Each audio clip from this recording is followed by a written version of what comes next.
ಜೈ ಜಿನೇಂದ್ರ ವೀಕ್ಷಕರೇ, ಇಂದಿನ ನಮ್ಮ ಸಾಹಿತಿಗಳೊಂದಿಗೆ ಸಂವಾದ ಕಾರ್ಯಕ್ರಮದ ವಿಶೇಷ ಸಾಹಿತಿ ಡಾಕ್ಟರ್ ತೇಜಸ್ವಿನಿ ಡಿ. ಇವರನ್ನು ಪರಿಚಯಿಸುತ್ತಾ ಹೋದರೆ ನಮಗೆ ಬಹುಶಃ ಸಮಯ ಸಾಲದಾಗಬಹುದು.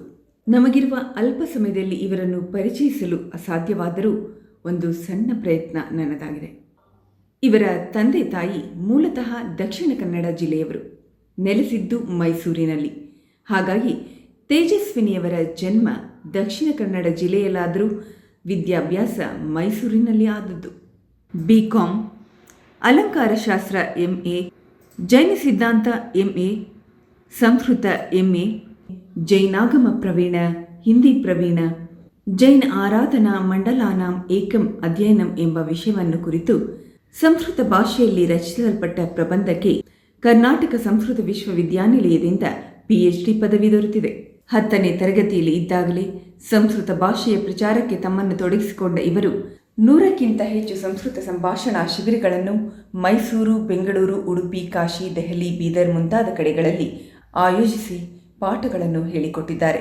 ಇದೀಗ ಕರ್ನಾಟಕ ಸಂಸ್ಕೃತ ವಿಶ್ವವಿದ್ಯಾನಿಲಯ ಬೆಂಗಳೂರಿನಲ್ಲಿ ಸಂಶೋಧನಾ ಸಹಾಯಕಿಯಾಗಿ ಕಾರ್ಯನಿರ್ವಹಿಸುತ್ತಾ 20ಕ್ಕೂ ಹೆಚ್ಚು ಗ್ರಂಥಗಳ ಲೇಖನ, ಅನುವಾದ, ಸಂಪಾದನೆ ಮಾಡಿ ಕನ್ನಡ, ಹಿಂದಿ, ಸಂಸ್ಕೃತ, ಆಂಗ್ಲ ಭಾಷೆಗಳಲ್ಲಿ ಪ್ರಕಾಶಿಸಿದ್ದಾರೆ.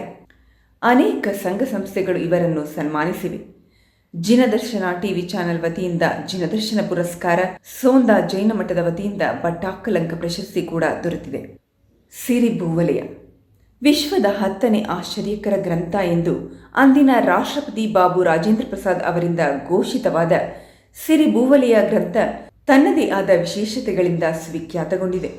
ಕುಮುದೇಂದು ಮುನಿ ರಚಿತ ಈ ಗ್ರಂಥಗಳಲ್ಲಿ ಒಟ್ಟು 9 ಖಂಡಗಳಿದ್ದರೂ ಇಂದು ಲಭ್ಯವಿರುವುದು ಕೇವಲ 1 ಖಂಡ. ಅದರಲ್ಲಿ 51 ಅಧ್ಯಾಯಗಳಿವೆ. ಈ ಅಧ್ಯಾಯಗಳನ್ನು ವಿಶಿಷ್ಟ ರೀತಿಯಿಂದ ಅಧ್ಯಯನ ಮಾಡಬೇಕು. ಅವುಗಳನ್ನು ಡಿಕೋಡ್ ಮಾಡಲು ವಿಶೇಷ ಕ್ರಮವಿದೆ. ಅದನ್ನು ಇಂದು ಡಿಕೋಡ್ ಮಾಡಿದ ಕೆಲವರಲ್ಲಿ ಇವರು ಒಬ್ಬರು. ಗ್ರಂಥ ತಿಳಿದವರು ಹಿಂದೆ ಆಗಿ ಹೋದರು. ಇಂದು ತಿಳಿದವರಲ್ಲಿ ಡಾಕ್ಟರ್ ತೇಜಸ್ವಿನಿ ಮಾತ್ರ ಎಂದರೆ ತಪ್ಪಾಗಲಾರದು. ಬನ್ನಿ, ಇವರನ್ನು ಸಂದರ್ಶಿಸಲಿದ್ದಾರೆ ಶ್ರೀಮತಿ ಉಷಾರಾಣಿ CP, ಉಪನ್ಯಾಸಕರು, ಬೆಂಗಳೂರು. ನಮೋ ಸಿದ್ದೇಭ್ಯಃ. ಜ್ವಾಲಾಮಾನ.ನ್ಯೂಸ್ ವತಿಯಿಂದ ಜ್ಞಾನದೀಪಿಕೆ ಎಂಬ ಶೀರ್ಷಿಕೆಯಡಿ ನಾವು ಒಂದು ಸರಣಿ ಕಾರ್ಯಕ್ರಮ ನಡೆಸ್ತೀವಿ. ಸಾಹಿತಿಗಳೊಡನೆ ಸಂವಾದ ಅನ್ನುವ ಈ ಕಾರ್ಯಕ್ರಮಕ್ಕೆ ತಮ್ಮೆಲ್ಲರಿಗೂ ಸ್ವಾಗತ, ಸುಸ್ವಾಗತ. ಇಂದಿನ ನಮ್ಮ ಅತಿಥಿ ಪ್ರಸಿದ್ಧ ವಿದ್ವಾಂಸರು, ಸರಳತೆಗೆ ಇನ್ನೊಂದು ಹೆಸರು ಆದ ಡಾಕ್ಟರ್ ತೇಜಸ್ವಿನಿ ಅವರು. ಜೈ ಜಿನೇಂದ್ರ ಮೇಡಮ್. ಜೈ ಜಿನೇಂದ್ರ.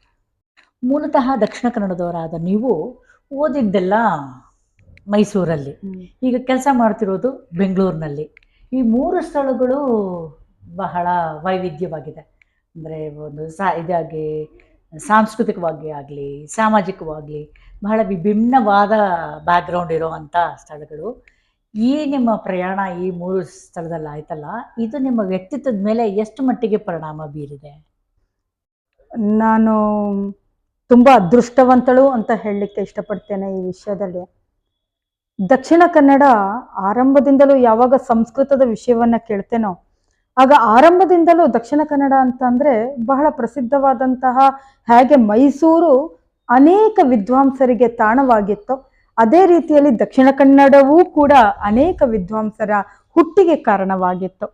ಹಾಗಾಗಿ ನನ್ನ ಹುಟ್ಟು ಅಲ್ಲಾಯಿತು ಅಂತ ನನಗೆ ಹೆಮ್ಮೆ.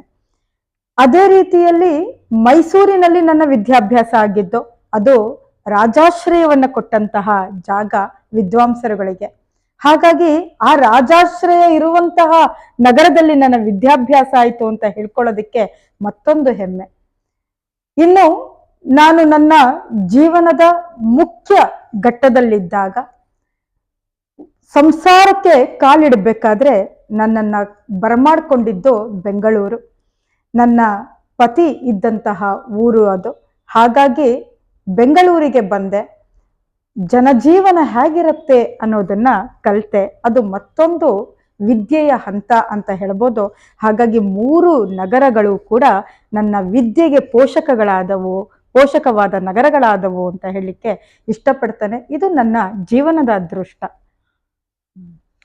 ಇನ್ನೊಂದು ನಿಮ್ಮ ಬಗ್ಗೆ ನನಗೆ ಸ್ವಲ್ಪ ಆಶ್ಚರ್ಯ ಅನಿಸಿದ್ದೇನೆಂದರೆ, ನಿಮ್ಮ ಬೇಸಿಕ್ ಡಿಗ್ರಿ ನೋಡಿದ್ರೆ BCom, ಆಮೇಲೆ ಹಿಂದಿನಲ್ಲಿ ಪ್ರವೀಣ ಮಾಡಿದ್ದೀರಾ, ಅದಾದಮೇಲೆ ಜೈನ ಜೈನಾಗಮನ ಮತ್ತು ತತ್ವಸಿದ್ಧಾಂತದ ಮೇಲೆ MA ಮಾಡಿದ್ದೀರಾ, ಸಂಸ್ಕೃತದಲ್ಲಿ MA ಮಾಡಿದ್ದೀರಾ, ಈಗ ಸಂಸ್ಕೃತ್ ಯೂನಿವರ್ಸಿಟಿನಲ್ಲಿ ಲೆಕ್ಚರರ್ ಆಗಿ ಕೆಲಸ ಮಾಡ್ತಿದ್ದೀರಾ. ಇದು ಇಷ್ಟು ವೈವಿಧ್ಯಮಯವಾಗಿ ಆಸಕ್ತಿ ನಿಮಗೆ ಹೇಗೆ ಮೂಡಿತು? ಈ ಸಾಧನೆ ತುಂಬ ವಿಶೇಷ ಅಂತ ನನಗನ್ಸುತ್ತೆ. ಹೇಗೆ ಸಾಧ್ಯ ಆಯಿತು? ನನಗೆ ನನ್ನ ಜೀವನದ ಗುರಿ ಅನ್ನೋದು ಆರಂಭದಿಂದಲೂ ಇಲ್ಲ. ಹಾಗಾಗಿ ಯಾವಾಗ ನಾನು ಶಾಲೆಗೆ ಹೋಗಲಿಕ್ಕೆ ಆರಂಭ ಮಾಡಿದ್ನೋ, ನನ್ನ ತಾಯಿ ಎಲ್ಲಿಗೆ ಹೋದರೂ ಕೂಡ ನನ್ನ ಕೈ ಹಿಡ್ಕೊಂಡು ಕರ್ಕೊಂಡು ಹೋಗ್ತಾ ಇದ್ರು. ಹಾಗೆ ಆವಾಗಿನ ಕಾಲದಲ್ಲಿ ಸೈಕಲ್ ಯುಗ.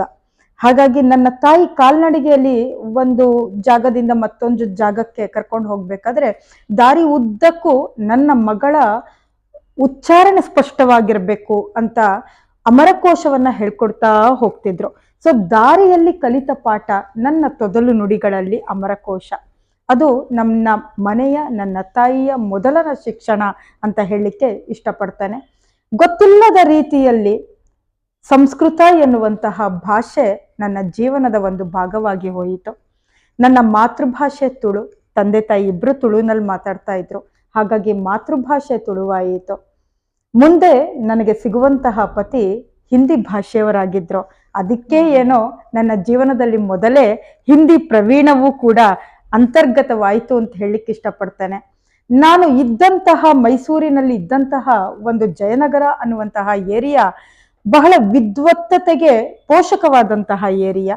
ಹಾಗಾಗಿ ಒಂದು ಗುಬ್ಬಚ್ಚಿ ಸ್ಕೂಲ್, ಗುಬ್ಬಚ್ಚಿಗಳೆಲ್ಲ ಬಂದು ಕೂತ್ಕೊಳ್ಳುವಂತಹ ಒಂದು ದೊಡ್ಡ ಮರವಿದ್ದಂತಹ ಒಂದು ಸರ್ಕಾರಿ ಶಾಲೆ. ಆ ಶಾಲೆ ಈಗಲೂ ಕೂಡ ಇದೆ, ಅದೇ ಅದ್ಭುತ ರೀತಿಯಲ್ಲಿದೆ. ಬೆಳಗ್ಗೆ 6ರಿಂದ 8 ಸಂಸ್ಕೃತ ಶಿಕ್ಷಣ, ನನ್ನ ತಾಯಿಯ ನೆಚ್ಚಿನ ಭಾಷೆ. ಅದನ್ನ ನನ್ನ ಮಗಳು ಕಲಿಬೇಕು ಅನ್ನೋದಕ್ಕೋಸ್ಕರ ಕಿವಿಗೆ ನೀರು ಹಾಕ್ತಿದ್ರು, ಕಣ್ಣಿಗೆ ನೀರು ಹಾಕ್ತಾ ಇದ್ರು. ಒಂದ್ ದಿವಸನೂ ಕೂಡ 5:05ಕ್ಕೆ ಎದ್ದೆ ಅನ್ನುವಂತಹ ಒಂದು ನೆನಪು ನನಗೆಲ್ಲ. 5 ಗಂಟೆಗೆ ಎದ್ದು ನಾನು ಮುಂದೆ ಕಸಗುಡಿಸಿ ನೀರು ಹಾಕಿ ರಂಗೋಲಿ ಬಿಟ್ಟು ಆಮೇಲೆ ನಾನು ಶಾಲೆಗೆ ಸಂಸ್ಕೃತ ಕಲೀಲಿಕ್ಕೆ 6ರಿಂದ 8, ನಂತರ 10:30ಯಿಂದ 4:15ವರೆಗೂ ನನ್ನ ಶಿಕ್ಷಣ ಆಗುವಂಥದ್ದು. ಅದರ ನಂತರ ಮತ್ತೆ ಸಂಜೆ ಪ್ರವೀಣ ಓದ್ಲಿಕ್ಕೆ, ಹಿಂದಿ ಪ್ರವೀಣ ಮಾಡ್ಲಿಕ್ಕೆ ಅಂತ ಅಂದ್ಬಿಟ್ಟು, ಹಿಂದಿ ರಾಷ್ಟ್ರಭಾಷಾ ಪ್ರಚಾರ ಸಭಾಯಿಂದ ಮಾಡ್ಲಿಕ್ಕೆ ಅಂತ ಅಂದ್ಬಿಟ್ಟು ನನ್ನ ತಾಯಿ ಅಂದ್ರೆ ನನ್ನ ಹೇಗೆ ಎಂಗೇಜ್ ಮಾಡಿದ್ರು ಅಂದ್ರೆ ಸಂಗೀತಕ್ಕೂ ಕಳಿಸಿದ್ರು. ಜೂನಿಯರ್ ಹಂತದವರೆಗೂ ಮುಟ್ಟಿದೆ. ಅದೇ ರೀತಿಯಲ್ಲಿ ಬರೀ ಸಂಗೀತ ಅಲ್ಲ, ನೀನು ಭಾಷೆಗಳ ಮೇಲೆ ಪಾಂಡಿತ್ಯವನ್ನ ಹೊಂದಬೇಕು, ಅದು ನನ್ನ ಆಸೆ ಅಂತ ನನ್ನ ತಾಯಿ ಜಬರ್ದಸ್ತಿ ಅನ್ನುವ ಹಾಗೆ ತುಂಬಾ ಆಗ್ರಹ ಪೂರ್ವಕವಾಗಿ ಕಳಿಸಿದ್ರು. ಅದು ಇವತ್ತು ಫಲವನ್ನ ನೀಡ್ತಾ ಇದೆ. ನನ್ನ ತಾಯಿಗೆ ಎಷ್ಟು ಕೃತಜ್ಞತೆ ಹೇಳಿದ್ರು ಸಾಲದು. ಬಹಳ ಸಂತೋಷ. ನೀವು ಚಿಕ್ಕ ವಯಸ್ಸಿನಲ್ಲೇ ಸಂಸ್ಕೃತ ಪ್ರಚಾರಕ್ಕೆ ತೊಡಗಿದ್ರಿ ಅಂತ ತಿಳಿಯಿತು. ಈ ರೀತಿಯ ಆಲೋಚನೆ ನಿಮಗೆ ಹೇಗೆ ಬಂತು ಅಂತ? ಯಾವುದೂ ನನ್ನ ಗುರಿ ಅಲ್ಲ, ಎಲ್ಲವೂ ಮಾರ್ಗದರ್ಶಕವಾಗಿ ಧರ್ಮ ನಿಲ್ತು ಅಂತ ಅಂದ್ಕೊಂತೀನಿ. ಯಾಕಂದ್ರೆ ನನ್ನ ಜೀವನದ ಗುರಿ ನಾನು ನಿರ್ಧಾರ ಮಾಡಲಿಲ್ಲ. ನನ್ನ ಕರ್ಕೊಂಡು ಹೋಗ್ತಾ ಇರುವಂಥದ್ದೇ ಮತ್ತೊಂದು ಶಕ್ತಿ ಇದೆ ಅಂತ ಹೇಳಲಿಕ್ಕೆ ಇಷ್ಟಪಡ್ತೇನೆ. ಯಾಕಂದ್ರೆ ನಾನು ಸಂಸ್ಕೃತದಲ್ಲಿ ಚೆನ್ನಾಗಿದ್ದೆ, ಹಿಂದಿಯಲ್ಲಿ ಚೆನ್ನಾಗಿದ್ದೆ. 9ನೇ ತರಗತಿ ಬರೋಷ್ಟೊಳಗೆ ನಾನು ಸಂಸ್ಕೃತ ಕಾವ್ಯ ಮುಗಿಸ್ಕೊಂಡಿದ್ದೆ, ಹಿಂದಿ ಪ್ರವೀಣ ಆಗಿತ್ತು. ಇನ್ನು 10ನೇ ತರಗತಿ ನಂತರ ಏನನ್ನ ತೆಗೆದುಕೊಳ್ಬೇಕು ಅಂತ ಅಂದಾಗ ನನಗೆ ಗೊತ್ತಿಲ್ಲ ಏನು ತಗೋಬೇಕು. ಸೈನ್ಸ್ ತಗೊಳ್ಳ ಅಥವಾ BCom ಕಾಮರ್ಸ್ ತಗೊಳ್ಳ ಅಥವಾ ನಾನು ಆರ್ಟ್ಸ್ ಇದಕ್ಕೆ ಹೋಗ್ಲ, ನನಗೆ ಗುರಿಯೇ ಇಲ್ಲ. ಹಾಗಾಗಿ ನನ್ನ ಗುರಿಯನ್ನ ಹುಟ್ಟು ಹಾಕಿದಂಥವರು ಒಂದು ನನ್ನ ತಂದೆ, ನನ್ನ ತಾಯಿ ಮತ್ತೆ ನನ್ನ ಅಕ್ಕ. ನನ್ನ ಅಕ್ಕ ಅವಾಗ ಒಂದು ಟ್ರೆಂಡ್ ಇತ್ತು, ಕಾಮರ್ಸ್ ಓದುವಂತಹ ಟ್ರೆಂಡ್. ಹಾಗಾಗಿ ನೀನು ಕಾಮರ್ಸ್ ಓದು ಅಂತ ಹೇಳಿ ನನ್ನ ಅಕ್ಕ ಮರಿಮಲ್ಲಪ್ಪ ಕಾಲೇಜಿಗೆ ಸೇರಿಸಿದ್ಲು. ನನಗೂ ಅವಳಿಗೂ 5 ವರ್ಷದ ಗ್ಯಾಪು. ಅವಳು ತುಂಬಾ ಮೆಚ್ಯೂರ್ಡ್ ಅವಾಗ್ಲೇನೆ ಇದ್ದಂಥವಳು. ಹಾಗಾಗಿ ಅವಳು ನನ್ನ ಅಣ್ಣನಿಗೂ ನನಗೂ ಕೂಡ ಮಾರ್ಗದರ್ಶಕಳಾಗಿ, ಹಿರಿಯಕ್ಕಳಾಗಿ ನಿಂತಳು. ಹಾಗಾಗಿ BCom ಓದು ಅಂತ ಅವಳು ಮಾರ್ಗದರ್ಶನವನ್ನ ಮಾಡಿದ್ಲು. ಕಾಮರ್ಸು ಅಕ್ಕನ ಮಾತು ಅಂದ್ರೆ ತಾಯಿ ಮಾತಿದ್ದ ಹಾಗೆ ನಾವು ಚಾಚು ತಪ್ಪದೆ ಪಾಲಿಸ್ತಾ ಇದ್ವಿ. ಹಾಗಾಗಿ ನಾನು ಕಾಮರ್ಸ್ ಲೈನ್ಗೆ ಹೋದೆ. ಹೀಗೆ ಹೋದ್ರೂ ಕೂಡ ನಂತರ SSLC ಮುಗಿಸ್ತಾ ಇದ್ದಂಗೆನೆ ಒಂದು ಪ್ರಶಿಕ್ಷಣ ವರ್ಗಕ್ಕೆ ಹೋದೆ. ಸಂಸ್ಕೃತ ಪ್ರಶಿಕ್ಷಣ ವರ್ಗ ನಮ್ಮ ಮೈಸೂರಿನಲ್ಲಿ ನಡೆಯಿತು. ಅದರಲ್ಲಿ ಸಂಸ್ಕೃತ ಸಂಭಾಷಣಾ ಶಿಬಿರ ಹೇಗೆ ನಡೆಸಬೇಕು ಅನ್ನುವುದನ್ನ ಹೇಳ್ಕೊಟ್ರು. ಅದನ್ನ ಕಲಿತು ನಾನು ಮನೆಯೊಳಗೆ ಕೂತಿದ್ದೆ. ಆಗ ಒಬ್ಬ ಸಂಸ್ಕೃತ ಭಾರತೀಯ ಕಾರ್ಯಕರ್ತರು ಬಂದ್ರು. ನಿಮ್ಗೆ ಪ್ರಶಿಕ್ಷಣ ವರ್ಗ ಆಗಿದೆ, ಇನ್ನು ನಿಮ್ಮ ಜವಾಬ್ದಾರಿ ಸಮಾಜದತ್ತ ಅಂತ ಹೇಳಿ ನಿಮಗೆ ಸಂಭಾಷಣಾ ಶಿಬಿರ ಆಯೋಜನೆ ಆಗಿದೆ, ನೀವೀಗ ಬಂದು ಅವರಿಗೆ ಶಿಬಿರವನ್ನ ಮಾಡಬೇಕು ಅಂತಂದ್ರು. ನನಗೆ ಬಹಳ ಆಶ್ಚರ್ಯ. 15 ವರ್ಷದ ಹುಡುಗಿ, ಒಂದು ದಿವಸನ ಸೀರೆ ಉಟ್ಟಿಲ್ಲ, ನಾನೇ ನೀಟಾಗಿ ಸೀರೆ ಉಟ್ಟಿ ನಿಂತಿದ್ದೆ. ಹಾಗೆ ಹೋಗೋಣವಾ ಅಂತ ಹೇಳಿ ಕರ್ಕೊಂಡು ಹೋದ್ರು. ನಾನು ಎದುರು ನಿಂತದ್ದು ನಾನು ಹೈಸ್ಕೂಲ್ ಎಲ್ಲಿ ಓದಿದ್ನೋ ಅದೇ ಶಾಲೆ. ಕೂತವರು ಕ್ಲಾಸ್ ರೂಮ್ನಲ್ಲಿ ಎಲ್ಲ ಸಮಾಜದ ಜನರು ಕೂತಿರ್ತಾರೆ ಅಂತ ನೋಡಿದ್ರೆ ಎಲ್ಲ ನನ್ನ ಹೈಸ್ಕೂಲಿನ ಶಿಕ್ಷಕರು ಅಲ್ಲಿ ಕೂತ್ಕೊಂಡಿದ್ರು ನನ್ನ ವಿದ್ಯಾರ್ಥಿಗಳಾಗಿ. ಇದು ನನ್ನ ಜೀವನದ ಆಶ್ಚರ್ಯಕರ ಘಟನೆ ಅಂತ ಹೇಳ್ತೇನೆ. ಇದು ನನ್ನ ಪ್ರಥಮ ಶಿಕ್ಷಕರಿಗೆ ಶಿಕ್ಷಣ ನೀಡುವ ಶಿಕ್ಷಕಿಯಾಗಿ ನಿಂತಿದ್ದೆ. ಇದು ಒಂದು ಮರೆಯಲಾಗದ ಅನುಭವ ಅಂತ ಹೇಳಲಿಕ್ಕೆ ಇಷ್ಟಪಡ್ತಾನೆ. ಹಾಗಾಗಿ ಇನ್ನು 10th ರಿಸಲ್ಟ್ ಬಂದಿರಲಿಲ್ಲ, ಆಗಲೇ ನನ್ನ ಶಿಕ್ಷಕರಿಗೆ ಶಿಕ್ಷಕಿಯಾಗಿ ನಿಂತಿದ್ದೆ ನಾನು. ಬಹಳ ವಿಶೇಷ ಅಂತ ಅನಿಸುತ್ತೆ. ಧನ್ಯವಾದಗಳು ನಿಮಗೆ. ನೀವು ಬಹುಭಾಷಾ ಪ್ರವೀಣೆ. ಈ ಒಂದು ಭಾಷೆ ಪಾಂಡಿತ್ಯ ಇನ್ನೊಂದು ಭಾಷೆ ಉಪಯೋಗಿಸೋದಕ್ಕೆ ಸಹಕಾರಿ ಅನಿಸುತ್ತೋ ತೊಡಕು ಅನಿಸುತ್ತೋ ನಿಮಗೆ? ತುಳುನಾಡಿನ ಯಾವ ಜ್ಞಾನವಿದೆಯೋ ಮೈಸೂರಿನತ್ತ ಹರಿದು ಬಂದಾಗ ಕನ್ನಡದೊಂದಿಗೆ ಸಮಾಗಮ ಹೊಂದಿ ಆಂಗ್ಲ ಭಾಷೆಯಲ್ಲಿ ನನ್ನ ಶಿಕ್ಷಣ ಇತ್ತು. ಇಂಗ್ಲಿಷ್ ಮೀಡಿಯಂನಲ್ಲಿ ಓದಿದೆ. ಕನ್ನಡದಲ್ಲಿ 7ನೇ ತರಗತಿವರೆಗೂ ಅವಾಗ ಕಂಪಲ್ಸರಿ ಕನ್ನಡ ಲ್ಯಾಂಗ್ವೇಜ್, ಕನ್ನಡ ಮೀಡಿಯಂನಲ್ಲಿ ಓದಬೇಕು ಅಂತ ಇತ್ತು. ಹೈಸ್ಕೂಲ್ನಲ್ಲಿ ನಾವು ಇಂಗ್ಲಿಷ್ ಮೀಡಿಯಂ ತಗೋಬೋದಾಗಿತ್ತು. ಅದು ಆ ಸರ್ಕಾರಕ್ಕೆ ನಿಜವಾಗಲೂ ಕೃತಜ್ಞಳಾಗಿದ್ದೇನೆ. ಅದನ್ನ ನಾನು ನನ್ನ ಮಕ್ಕಳಿಗೆ ಕೊಡ್ಲಿಕ್ಕಾಗ್ಲಿಲ್ಲ. ಆದ್ರೆ ಅಂದು ಸರ್ಕಾರ ನಮಗೆ ಆ ಅವಕಾಶವನ್ನು ಒದಗಿಸ್ಕೊಟ್ಟಿತ್ತು. ಕನ್ನಡ ನಾಡಿನಲ್ಲಿ ಬೆಳೆದಂತಹ ತುಳು ಭಾಷೆ ಮಾತೃಭಾಷೆ ಹೊಂದಿದಂಥವಳ ನನಗೆ 7ನೇ ತರಗತಿವರೆಗೂ ಅಚ್ಚ ಕನ್ನಡ ಹಾಸುಹೊಕ್ಕಾಗಿ ಬಂದು ಬಿಟ್ಟಿತ್ತು. 8ನೇ ತರಗತಿನಲ್ಲಿ ನಾನು ಸ್ವಲ್ಪ ಕಷ್ಟಪಟ್ಟೆ. ಆಂಗ್ಲ ಭಾಷೆ ಅಂತಂದಾಗ ಎಲ್ಲವನ್ನೂ ಕನ್ನಡೀಕರಣ ಮಾಡ್ಕೊಂಡು ಓದ್ತಾ ಇದ್ದೆ. ಕಷ್ಟ ಆಯ್ತು, ಆದ್ರೂ ಇವತ್ತು ಗೆದ್ದಿದ್ದೇನೆ ಅಂತ ಹೇಳಲಿಕ್ಕೆ ಇಷ್ಟಪಡ್ತೇನೆ. ಮುಂದಕ್ಕೆ ಈ ಎಲ್ಲಾ ಭಾಷೆಗಳು ನಮಗೆ ಕಲೀಲಿಕ್ಕೆ ಬಂತು ಅಂದ್ರೆ ಆ ಭಾಷೆ ಕೇವಲ ಭಾಷೆಯಾಗಿ ಬರಲಿಲ್ಲ, ಅದರ ಜ್ಞಾನವನ್ನ ಹೊತ್ಕೊಂಡು ಬಂತು. ಹಾಗಾಗಿ ತುಳುನಾಡಿನಲ್ಲಿರುವಂತಹ ಯಾವ ಮಂಡಲ ಆರಾಧನೆ ಇದೆಯೋ ಅದು ನನ್ನ PhDಗೆ ಮಾರ್ಗದರ್ಶನವಾಯಿತು. ಆ ಭಾಷೆಯೂ ನನಗೆ ಅನೇಕ ವಿದ್ಯೆಯನ್ನ ಕೊಟ್ಟಿತು. ಹಾಗೆ ನೋಡ್ತು ಅಂತಂದ್ರೆ ನಾನು ಇಂಗ್ಲಿಷ್ ಮೀಡಿಯಂನಲ್ಲಿ ಓದ್ತು ಅಂದ್ರೂ ಕೂಡ ನನಗೆ ಇಂಗ್ಲಿಷ್ನಲ್ಲಿ ಅಷ್ಟು ಮಾತಾಡ್ಲಿಕ್ಕೆ ಬರ್ತಾ ಇರ್ಲಿಲ್ಲ. ಯಾಕೆಂತಂದ್ರೆ ಮೈಸೂರಿನಲ್ಲಿ ಅಷ್ಟು ಇಂಗ್ಲಿಷ್ ಟ್ರೆಂಡ್ ಇಲ್ಲ. ಆ ಕಾರಣದಿಂದ ನಾನು ಯಾವಾಗ ಬೆಂಗಳೂರಿಗೆ ಬಂದೋ ಒಂದು ಶಾಲೆಗೆ ಸಂದರ್ಶನಕ್ಕೆ ಹೋದಾಗ ನೀನ್ ಪಾಠ ಏನೋ ಚೆನ್ನಾಗಿ ಮಾಡ್ತೀರಮ್ಮ, ನಿಮ್ಗೆ ಇಂಗ್ಲಿಷ್ನಲ್ಲಿ ಮಾತಾಡಕ್ ಬರಲ್ಲ ಅಂದ್ರೆ ಸ್ಟೂಡೆಂಟ್ಸ್ನ ಕಂಟ್ರೋಲಿಗೆ ತಗೊಳಕ್ಕಾಗಲ್ಲ ಅಂತ ಹೇಳಿದಾಗ ನನ್ನ ಗಂಡ 1 ತಿಂಗಳು ನಿರಂತರ ನನ್ನ ಇನ್ಯಾವುದೇ ಭಾಷೆನಲ್ಲಿ ಮಾತಾಡ್ಸಿಲ್ಲ. ನನ್ನ ಗಂಡ 10th ಸ್ಟ್ಯಾಂಡರ್ಡ್ ಆದ್ರೂ ಕೂಡ ಓದಿದ್ದು, ಅವರು ಕಂಪ್ಲೀಟ್ ಓದಿದ್ದು ಇಂಗ್ಲಿಷ್ ಮೀಡಿಯಂನಲ್ಲಿ. ಅವ್ರದ್ದು ವೊಕ್ಯಾಬ್ಯುಲರಿ ತುಂಬಾ ಚೆನ್ನಾಗಿತ್ತು. ಹಾಗಾಗಿ 1 ತಿಂಗಳು ನನಗೆ ಅವರು ನಿರಂತರವಾಗಿ ಶಿಕ್ಷಣವನ್ನ ನೀಡಿದ್ರು. ಆಂಗ್ಲ ಭಾಷೆಯಲ್ಲಿ ಮಾತನಾಡುವ ಶಿಕ್ಷಣ. ಪದಗಳಿತ್ತು, ಮಾತನಾಡ್ಲಿಕ್ಕೆ ಬರ್ತಾ ಇರ್ಲಿಲ್ಲ ಅಷ್ಟೇನೆ. ಅದು ಎಲ್ಲಿಗೆ ಮಾರ್ಗವನ್ನ ತೋರಿಸ್ತು ಅಂತಂದ್ರೆ ಯಾವುದೇ ಕಲ್ತ್ರು ಮತ್ತೆ ಕೊಟ್ಟೆ ಹೋಗ್ಬೇಕು ಅನ್ನುವ ಹಾಗೆ ಜೈನ್ ಯೂನಿವರ್ಸಿಟಿನಲ್ಲಿ ಡಿಗ್ರಿ ಕಾಲೇಜ್ ಲೆಕ್ಚರರ್ ಆಗಿ ನಿಂತ್ಕೊಂಡಾಗ ಸಂಸ್ಕೃತ ಭಾಷೆಯನ್ನ ಆಂಗ್ಲ ಭಾಷೆಯಲ್ಲಿ ಪಾಠ ಮಾಡಿ ಆ ಮಕ್ಕಳ ಹತ್ರ ಗೆದ್ದೆ ನಾನು ಅಂತ ಹೇಳಲಿಕ್ಕೆ ಇಷ್ಟಪಡ್ತೇನೆ. ಹಾಗಾಗಿ ಇವತ್ತು ತುಳುವಾಗಿರಬಹುದು, ಕನ್ನಡವಾಗಿರಬಹುದು, ಸಂಸ್ಕೃತವಾಗಿರಬಹುದು, ಹಿಂದಿ ಆಗಿರಬಹುದು, ಆಂಗ್ಲವಾಗಿರಬಹುದು, ಇವತ್ತು ಮತ್ತೊಂದು ಭಾಷೆಗೆ ನಾನು ನನ್ನ ಜೊತೆಗೆ ಅದು ಬಂದಿದೆ, ನನ್ನ ಹತ್ರ ಬಂದಿದೆ. ಅದು ಪ್ರಾಕೃತವಾಗಿರಬಹುದು, ಪ್ರಾಕೃತ ಭಾಷೆಗಳ ಅನೇಕ ಭಾಷೆಗಳಾಗಿರಬಹುದು. ಎಲ್ಲವನ್ನು ಆತ್ಮೀಯತೆಯಿಂದ ಬರಮಾಡಿಕೊಂಡಾಗ ಆ ಭಾಷೆಗಳು ತನ್ನೊಂದಿಗೆ ಕೇವಲ ಭಾಷೆಯಾಗಿ ಬರದೆ ಜ್ಞಾನದ ಜೊತೆಗೆ ಬಂದು ನನ್ನನ್ನು ಶ್ರೀಮಂತಗೊಳಿಸಿದೆ ಅಂತ ಹೇಳಲಿಕ್ಕೆ ಇಷ್ಟಪಡ್ತೇನೆ. ಹಾಗಾಗಿ ಎಷ್ಟು ಭಾಷೆಗಳು ಕಲಿತವೋ ಅಷ್ಟು ಜ್ಞಾನ ನಮ್ಮದಾಯಿತು ಅನ್ನುವಂತಹ ಹೆಮ್ಮೆ ನಮಗ್ ಬರುತ್ತೆ. ನೀವು ಜಾಸ್ತಿ ಆಯ್ತಾ ಇಂಟ್ರೊಡಕ್ಷನ್? ಇಲ್ಲ. ನೀವು ಅನೇಕ ಸಂಸ್ಕೃತ ಭಾಷೆಯ ಸಂಭಾಷಣಾ ಶಿಬಿರಗಳನ್ನು ನಡೆಸಿದ್ದೀರಾ. ಈ ಶಿಬಿರದ ಸ್ವರೂಪ ಹೇಗಿರುತ್ತೆ? ಆಮೇಲೆ ನನಗನ್ಸುತ್ತೆ ಈ ಶಿಬಿರದಲ್ಲಿ ಇಷ್ಟೇ ಕೆಲವು ದಿನಗಳಲ್ಲಿ ಒಂದು ಭಾಷೆಯ ಸಂಭಾಷಣೆ ಮಾಡೋದು ಕಲಿಯೋದಕ್ಕೆ ಸಾಧ್ಯನಾ ಅಂತ. ಸಂಸ್ಕೃತ ಭಾರತೀಯರು ಈ ಥರ ಒಂದು ಉತ್ತಮ ಪ್ರಯತ್ನವನ್ನು ಮಾಡಿದ್ರು ಅಂದಿನ ಕಾಲದಲ್ಲಿ ಅಂತ ಹೇಳಲಿಕ್ಕೆ ಇಷ್ಟಪಡ್ತೇನೆ. ಅನೇಕ ಪ್ರಯೋಗಗಳನ್ನು ಮಾಡಿದ್ರು ಸಂಸ್ಕೃತವನ್ನು ಭಾಷೆಯಾಗಿ ಮತ್ತೆ ತೆಗೆದುಕೊಂಡು ಬರಲಿಕ್ಕೆ. ಅವರು ಅದರಲ್ಲಿ ಯಶಸ್ಸನ್ನು ಕೂಡ ಕಂಡರು. ಆ ಯಶಸ್ಸಿನಲ್ಲಿ ನಾನು ಒಬ್ಬಳು ಅಂತ ಹೇಳಲಿಕ್ಕೆ ಇಷ್ಟಪಡ್ತೇನೆ. ಯಾಕಂದರೆ ಅವರು ನನಗೆ ಬೋಧನೆ ಮಾಡಿದಾಗ ನಾನು ಇವತ್ತು ಸಂಸ್ಕೃತದಲ್ಲಿ ಮಾತಾಡ್ತಾ ಇದ್ದೀನಿ ಅಂತಂದರೆ ಅದು ಅವರ ಯಶಸ್ಸು ಅಂತ ಹೇಳಲಿಕ್ಕೆ ಇಷ್ಟಪಡ್ತೇನೆ. ದಿನದಲ್ಲಿ 2 ಗಂಟೆ ನೀವು ನಿಮ್ಮ 2 ಗಂಟೆಯನ್ನು ಕೊಡಿ, ನಾವು ನಿಮಗೆ ಭಾಷೆಯನ್ನು ನಿಮ್ಮ ಬಾಯಿಯಲ್ಲಿ ಹೇಳುವ ಹಾಗೆ ಸಿದ್ಧರನ್ನಾಗಿ ಮಾಡ್ತೇವೆ ಅಂತ.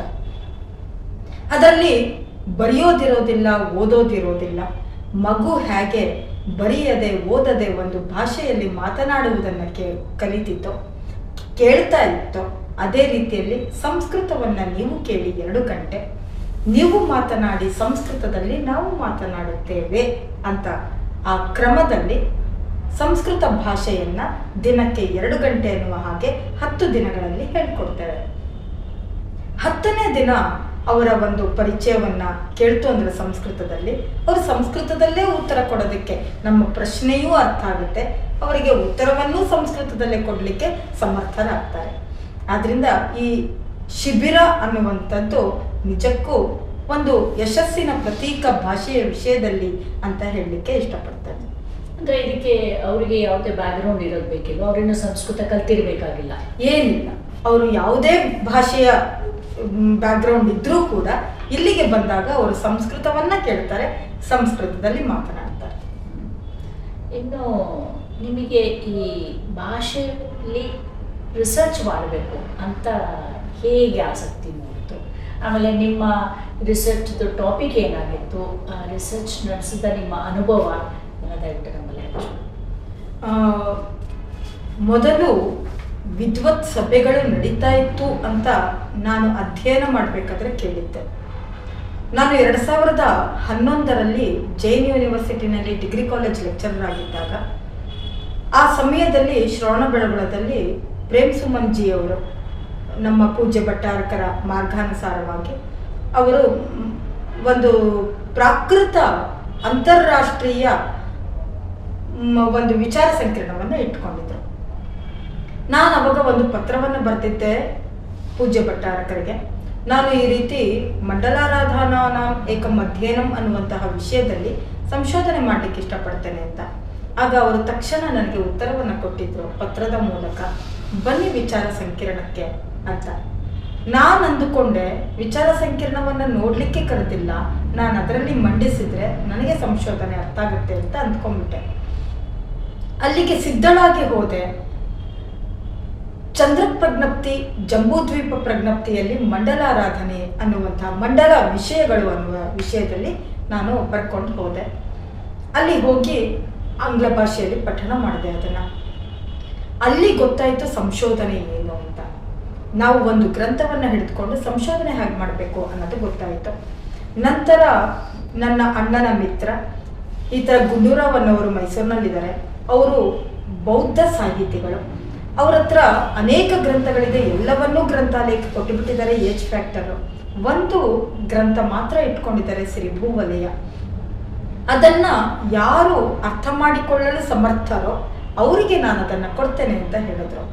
ಆಗ ನನ್ನ ಯಜಮಾನರು ನನ್ನ ಕರ್ಕೊಂಡು ಹೋದರು ಮೈಸೂರಿಗೆ. ಕರ್ಕೊಂಡು ಹೋಗಿ ಅಲ್ಲಿ ಅವರು ನೀನು ಓದ್ತು ಅಂತಂದರೆ ನಾನು ಇದನ್ನು ಗ್ರಂಥವನ್ನು ಕೊಡ್ತೇನೆ ಅಂತ ಅದು.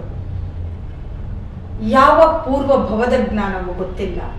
10 ಕಾವ್ಯಗಳನ್ನು ಓದಿದೆ, ಅದರ ಅರ್ಥವನ್ನು ಕೂಡ ಸುಲಲಿತವಾಗಿ ಹೇಳಿಬಿಟ್ಟೆ. ಆಗ ಅವ್ರು ಹೇಳಿದ್ರು, ನಾವು ಅನೇಕ ಪ್ರಯತ್ನಗಳನ್ನು ಮಾಡಿದೆವು ಸಿರಿಭೂವಲಿ ಅರ್ಥ ಮಾಡ್ಕೊಳ್ಳೋಕ್ಕೆ, ನಮ್ಮಿಂದ ಸಾಧ್ಯ ಆಗಲಿಲ್ಲ. ನೀನು ಈಗ ತಾನೇ ಆ ಗ್ರಂಥವನ್ನು ನೋಡ್ತಾ ಇದೀಯಾ, ಸುಲಲಿತವಾಗಿ ಅರ್ಥ ಹೇಳಿಬಿಟ್ಟಿಲ್ಲಮ್ಮ, ನನ್ನ ಆಶೀರ್ವಾದ ನಿನಗೆ. ನೀನು ಇದನ್ನು ಇಟ್ಕೊಂಡು ಏನು ಸಂಶೋಧನೆ ಮಾಡ್ತೀಯೋ ಅದನ್ನು ನಮಗೂ ಕೊಡು ಅಂತ ಹೇಳಿದ್ರು. ದಿನ ರಾತ್ರಿ ಇಲ್ಲ, ನನಗೆ ಮಕ್ಕಳು ಪುಟ್ಟವರು, ಗಂಡನ ಮೇಲೆ ಹೊರೆ ಹಾಕಿದ ಮಕ್ಕಳನ್ನು ನಾನು ಅಧ್ಯಯನದಲ್ಲಿ ತೊಡಕೊಂಡೆ. ಗೊತ್ತಿಲ್ಲದ ರೀತಿಯಲ್ಲಿ ಸಂಶೋಧನೆ ನನ್ನಲ್ಲಿ ಆರಂಭವಾಗಿಬಿಟ್ಟಿತ್ತು. ಹೇಗಾಯಿತು ಗೊತ್ತಿಲ್ಲ, ಆದರೆ ಅದಕ್ಕೆ ಮಾರ್ಗ ಅಂತೂ ಸಿರಿ ಭೂವಲೆಯಿಂದಾಗಿತ್ತು ಅಂತ ಹೇಳಲಿಕ್ಕೆ ಇಷ್ಟಪಡ್ತೇನೆ.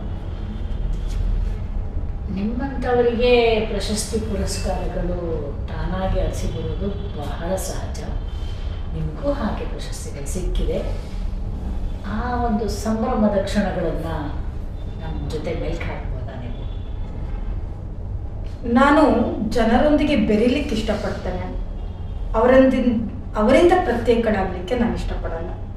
ಈ ಪ್ರಶಸ್ತಿ ಪುರಸ್ಕಾರಗಳು ನಮ್ಮನ್ನು ವಿಶೇಷರನ್ನಾಗಿ ಮಾಡಿಬಿಟ್ಟು ಜನರಿಂದ ದೂರ ಮಾಡುತ್ತೆ ಅಂತ ಅನ್ನೋದು ನನ್ನ ಅನಿಸಿಕೆ. ನಾನು ಜನರಿಂದ ವಿಶೇಷಿತಳಾಗಿ ಇರಲಿಕ್ಕೆ ಇಷ್ಟಪಡಲ್ಲ, ಜನರೊಂದಿಗೆ ಸಾಮಾನ್ಯಳಾಗಿ ಇರಲಿಕ್ಕೆ ಇಷ್ಟಪಡ್ತೇನೆ. ಹಾಗಾಗಿ ಹೆಚ್ಚು ಪ್ರಚಾರ ನಾನು ಬಯಸೋಳಲ್ಲ. ನನ್ನ ಸ್ವಾಧ್ಯಾಯ ಮಾಡಬೇಕಾದ್ರೆ ನನಗೊಂದು 5 ಜನ ಕೂತ್ಕೊಂಡಿದ್ರೆ ಎದುರಿಗೆ ನನಗೆ ಬಹಳ ಸಂತೋಷ. ನಾನು ಅದನ್ನು ಇಷ್ಟಪಡ್ತೇನೆ. ಯಾವಾಗ ಸೋಂದೆ ಭಟ್ಟಾರಕರು ಅಮ್ಮ ನಿಮಗೆ ಭಟ್ಟಾಕಳಂಕ ಪ್ರಶಸ್ತಿಯನ್ನು ಕೊಡೋದಕ್ಕೆ ಎಲ್ಲರೂ ಕೂಡ ಸಮ್ಮತಿಯನ್ನು ಕೊಟ್ಟಿದ್ದಾರೆ, ಈ ಸತಿಯ ಪುರಸ್ಕಾರಕ್ಕೆ ಭಾಜನರು ನೀವು ಅಂತ ಹೇಳಿದಾಗ ನನಗೆ ತುಂಬ ಕಷ್ಟ ಆಗಿತ್ತು. ಜೊತೆಗೆ ಯಾರನ್ನು ಕರ್ಕೊಂಡು ಹೋಗಲಿ, ಇದ್ದದ್ದು 2 ಪುಟ್ಟ ಮಕ್ಕಳು, ಅವ್ರನ್ನ ಕರ್ಕೊಂಡು ಹೋಗ್ಲಿಕ್ಕೆ ಶಾಲೆ, ಇನ್ನು ಎಕ್ಸಾಮು ಎಲ್ಲವೂ ಕೂಡ ಒಂದು ರೀತಿಯಲ್ಲಿ ಮಕ್ಕಳನ್ನು ಬಿಟ್ಟು ಹೋಗ್ಲಿಕ್ಕೂ ಗೊತ್ತಿಲ್ಲ. ತಂದೆ ತಾಯಿಯನ್ನು ಕಳ್ಕೊಂಡಿದ್ದೆ, ಗಂಡನನ್ನು ಕಳ್ಕೊಂಡಿದ್ದೆ, ಯಾರು ನನ್ನ ಜೊತೆಗೆ ಬರೋದು ಅನ್ನೋದು ಒಂದು ಪ್ರಶ್ನೆ ಆಗಿತ್ತು. ಯಾಕೆಂದರೆ ಎಲ್ಲರೂ ಪ್ರಶಸ್ತಿಯನ್ನು ತಗೊಂಡಾಗ ಅವರ ಕುಟುಂಬದವರು ಅವರ ಜೊತೆಗೆ ಸಂಭ್ರಮವನ್ನು ಆಚರಿಸಿದ್ದನ್ನು ನೋಡಿದ್ದೀನಿ, ಗ್ರೂಪ್ ಫೋಟೋಸ್ ಇಟ್ಕೊಂಡಿದ್ದನ್ನು ನೋಡಿದ್ದೇನೆ. ಆದರೆ ನನ್ನ ಜೊತೆಗೆ ಯಾರಿದ್ದಾರೆ ಅನ್ನೋದು ನನ್ನ ಪ್ರಶ್ನೆ. ಹಾಗಾಗಿ ಪ್ರಶಸ್ತಿ ಬೇಡ ಅಂತ ಅನಿಸಿತ್ತು. ಆದರೆ ಸೋಂದೆಯಲ್ಲಿ ಹೋಗಿ ನಿಂತಾಗ ನನಗೆ ಕರೆ ಬಂತು, ನಾವೆಲ್ಲರೂ ಬಾಂಬೆಯಿಂದ ಬರ್ತಾ ಇದ್ದೇವೆ ಅಂತ. ನಾನು ಮತ್ತೊಂದು ಸಂಸ್ಥೆ ಇದೆ, ನಮೋಸ್ತು ಶಾಸನ ಸೇವಾ ಸಮಿತಿ, ಆಚಾರ್ಯ ವಿಶುದ್ಧ ಸಾಗರ ಮಹಾರಾಜರ ಒಂದು ಕೃಪೆಯಿಂದ ಆರಂಭವಾದಂತಹ ಸಂಸ್ಥೆ. ಕರ್ನಾಟಕ ವಿಭಾಗದ ಅಧ್ಯಕ್ಷಳಾಗಿದ್ದೇನೆ. ಆ ನಮೋಸ್ತು ಶಾಸನ ಸೇವಾ ಸಮಿತಿಯ ಸಂಸ್ಥೆಯಲ್ಲಿ ಅನೇಕ ಕನ್ನಡಿಗರು ಕಾರ್ಯೋನ್ಮುಖರಾಗಿದ್ದಾರೆ, ಬಾಂಬೆಯಿಂದನೂ ಇದ್ದಾರೆ. ಅವರೆಲ್ಲರೂ ಕೂಡ ಬಾಂಬೆಯಿಂದ ಬಂದು ನಿಂತು ಬಿಟ್ಟಿದ್ರು. ನನಗೆ ಅವತ್ತು ಆದಂತಹ ಒಂದು ಸಂತೋಷ ನನಗೆ ಆಶ್ಚರ್ಯ ಆಗಿತ್ತು. ಯಾರು ಇಲ್ಲ ಅಂದ್ಕೊಳ್ಳಂಗಿಲ್ಲ, ಅವರಿಗೆ ದೇವರು ಯಾರನ್ನಾದ್ರೂ ಇಟ್ಟಿರ್ತಾರೆ. ಸೋಂದೆ ಭಟ್ಟಾರಕರು ಪ್ರಶಸ್ತಿಯನ್ನು ಕೊಟ್ಟಾಗ ಎಲ್ಲ ನಮೋಸ್ತು ಶಾಸನವರು ಬನ್ನಿ ಇಲ್ಲಿ ಮೇಲ್ಗಡೆ ಸ್ಟೇಜ್ ಮೇಲೆ ಅಂತ ಹೇಳಿ ಅವರೆಲ್ಲರನ್ನೂ ಕರೆಸಿ ಸುತ್ತ ನಿಲ್ಲಿಸಿ ನನಗೆ ಪ್ರಶಸ್ತಿಯನ್ನು ಕೊಟ್ಟರು. ಒಂದು ಕುಟುಂಬವನ್ನು ಕಳ್ಕೊಂಡಿದ್ದೆ, ಆದರೆ ಅನೇಕರು ನನ್ನ ಕುಟುಂಬಸ್ಥರಾಗಿ ಹೋದರು ಗೊತ್ತಿಲ್ಲದ ರೀತಿಯಲ್ಲಿ. ಇದು ನನಗೆ ಸಮಾಜ ಕೊಟ್ಟಂತಹ ಒಂದು ಬಾಂಧವ್ಯ ಅಂತ ಹೇಳಲಿಕ್ಕೆ ಇಷ್ಟಪಡ್ತೇನೆ. ಆಗ ನಾನು ಒಂದು ಮಾತಿನಲ್ಲಿ ಹೇಳಿದೆ, ಪ್ರಶಸ್ತಿಯನ್ನು ಕೊಟ್ಟರೆ ಜವಾಬ್ದಾರಿ ಜಾಸ್ತಿ ಆಯಿತು.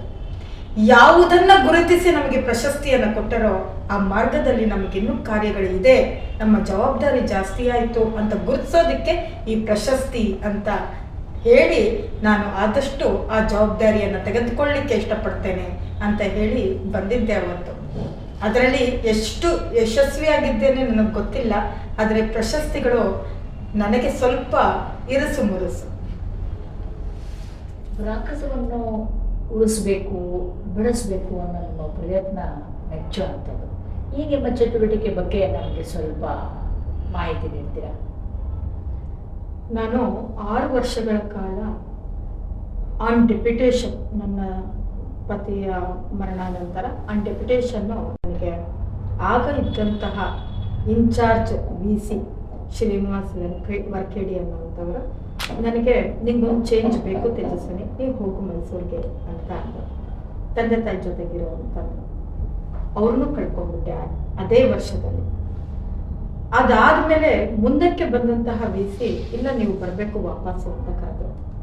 ಅಷ್ಟೊತ್ತಿಗಾಗಲೇ ಕೊರೋನಾ ಪೀರಿಯಡು ತಾಂಡವ ಆಡಿದಂತಹ ಒಂದು ಸಮಯ. ಅದು ತಾಂಡವ ಆಡಿತೋ ಅಥವಾ ನಮ್ಮನ್ನ ಜಾಗೃತಗೊಳಿಸಿತೋ ಗೊತ್ತಿಲ್ಲ.